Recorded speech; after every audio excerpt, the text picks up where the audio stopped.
हरिद्वार से हल्द्वानी पत्नी के बर्थडे पर सरप्राइज देने आया, घर भी पहुंचा, बर्थडे का केक काटा, जमकर जश्न भी हुआ। उसके बाद पति पत्नी सोने चले गए। एक ही बिस्तर पर दोनों पति पत्नी सोए।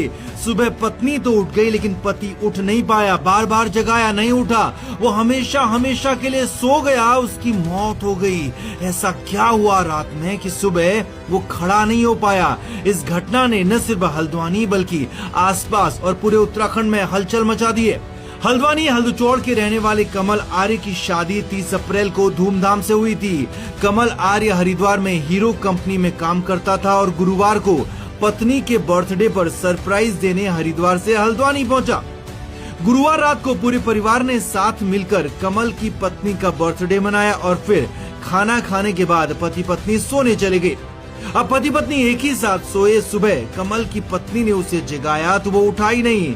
सुबह 6 बजे लालकुआं से कमल को हरिद्वार की ट्रेन पकड़नी थी लेकिन वो उठ नहीं पाया। हिलाकर भी जगाया तो शरीर में कोई हरकत नहीं हुई।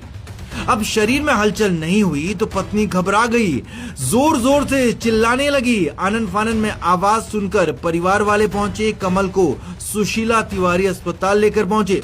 अस्पताल पहुंचने पर डॉक्टर्स ने कमल की जांच की, उसे मृत घोषित कर दिया।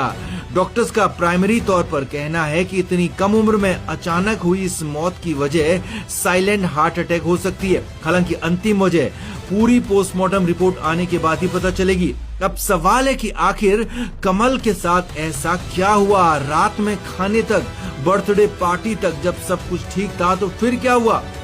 क्या रात में कुछ हुआ? क्या पति पत्नी के बीच कुछ हुआ या फिर पूरी तरह से साइलेंट हार्ट अटैक का ही ये मामला है?